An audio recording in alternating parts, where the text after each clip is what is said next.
You're taking on someone who's been in office for at least 2 decades, has had the job for the last 6 years, Flyers and and extra has a stuff. ton of money in the bank. Why? On February the 5th, which was the filing deadline, woke up that morning, it's a Wednesday, preparing to go to board estimates like I always do. I looked at who had actually filed all the filings before the election, and I realized that the incumbent Democrat was running unopposed. And so that morning, I found $150 in my purse.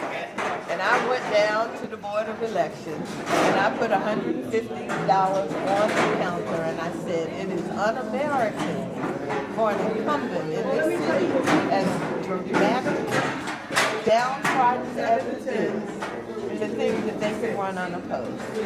And I declared, since nobody else stood up, I was going to run against the incumbent city council president. And I did it not as a game. I did it seriously because I know I have the skills. I know I have the management expertise.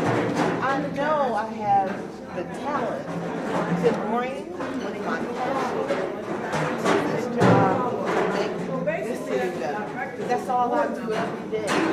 Is work to make this city better. So now, applying for an office to be elected, I think I can do some fantastic things to make my hometown better. Now, to be fair, you were talking about running for city council president before the filing deadline. Right, but I was jokingly saying that to the council president with no real intent to do anything. But as the filing deadline approached, it was looking more and more like nobody else was going to stand up and do anything. So yes, I figured I need to do something. So, what's your plan? Where are you campaigning on? Where are you pointing out about the city that the current incumbent has not been doing? Well, first of all, I consider myself a transformational leader, and I'm not following some old script on politics. Okay, this is about grassroots people, about a message that resonates. This is about transforming the city through good management and leadership into a place where it was when I was growing up, and taking it even beyond that to a 21st century urban center that is thriving, that employs its people, that respects its neighborhoods and loves its children. So, is my campaign going to look like everybody else's? No. I don't want it to. And you shouldn't expect it to. But what's your message, though? Well, my message is that I'm a transformational leader. We need leadership and experience to do things that are in line with where we want the city to go. We can't keep doing things that we did yesterday and expecting them to produce greater results, because they're not. What we need is somebody who's going to think out of the box, somebody who's going to take risks in moderation, who's not afraid to try new things, who's not afraid to work across lines, whatever those lines are, and bring people together. See, I think of myself as a servant leader, right? I empower the folks who are around me to excel, and I empower them to do the work that we need done. I can't do all that I do by myself. And nobody should expect that I've done anything by myself. What I do is attract people who have the passion and the desire for change. And I give them the tools that they need to make change happen. At the same time, you have a reputation, for better or worse, depending on who's talking. What's your strategy to address those who say, Kim Trueheart is crazy? Well, I'm offended by that, first of all. And whoever says that doesn't know me. What I have demonstrated is that I'm not afraid to speak up.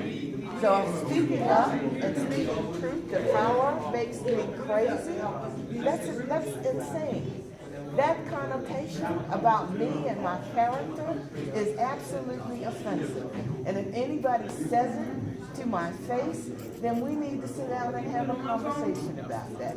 Because the fact that I'm willing to stand up where nobody else has stood up and say something is the operative point that needs to be considered by everybody. You cannot remain silent about what is going on in this city. And those who are silent are cowards. Let's talk about your record. You just talked about the protest at Rite Aid to kind of push the new supermarket along, and you've done some other things. Sometimes with the incumbent to make things better in the city. Absolutely. I work with anybody who's willing to move the city forward. And this isn't a personal thing. You know, running for office is every citizen's right. So why would somebody deny me my right to run for public office? Right? There are no prerequisites. It doesn't say I have to have, a war chest. Doesn't have to say. Doesn't say that I have to have some big corporation backing me. I'm a citizen, and the Constitution allows me to do that. And yes, as a citizen, I'm willing to work with anybody who's willing to work. But you've done stuff as a citizen that you could point to and say, I helped push that along. Talk about that. Yeah, I've done some things even in the last legislative session in Annapolis. I drafted 2 pieces of legislation. Both of them got passed and signed by the governor in May. One required the police department to produce an annual report on the demographics as it relates to community policing. The first iteration of that report was produced and released on January the 1st, 2016, and is now available on the police department's website.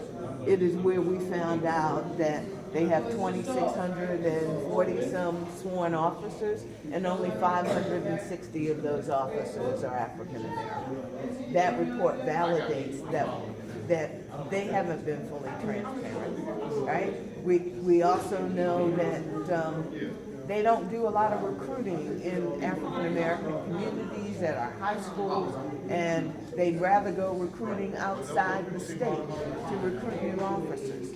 And when we have that level of transparency, we can push back against their practices. The police department is right now being reviewed by the Justice Department, and it's called Patterns and Practices. Civil rights investigation. Right, a civil rights investigation. So what we see is the patterns and practices of our police department are injurious to the citizens of Baltimore. And so what we have to do is get them to change the patterns and practices, right? So what's the second bill? So the second bill was a bill that was originally entitled Safety and Security at Shelters. And what I had observed as an active citizen is that homeless people were telling us they did not want to go into shelters because they weren't safe. So in 2014, I put in a Freedom of Information request with the police department, and I asked them to tell me how many service calls did they make to 6 shelter addresses in Baltimore City downtown. And they ended up giving me a spreadsheet of 100 pages of police dispatch calls to those 6 shelters.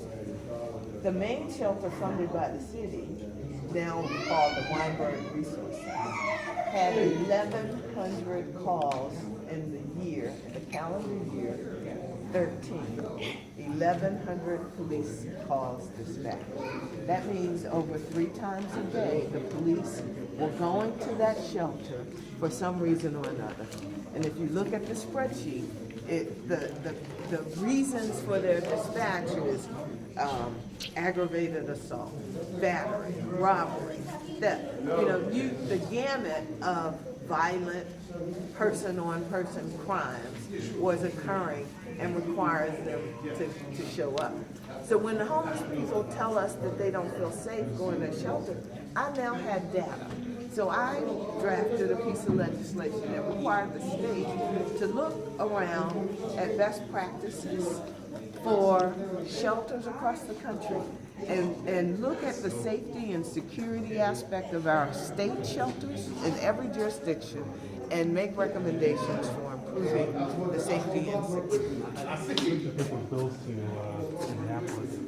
I drafted them, and thankfully I live in the 41st district, and Delegate Jill Carter was the sponsor of each of those bills. I had a feeling it was Jill. Yeah. Now, you actually said this. You said you were an active citizen, and I know most of the time when we describe you, we say citizen activist, but you make it a point to say active citizen. Why is that? Because as a citizen, I can do all that I do.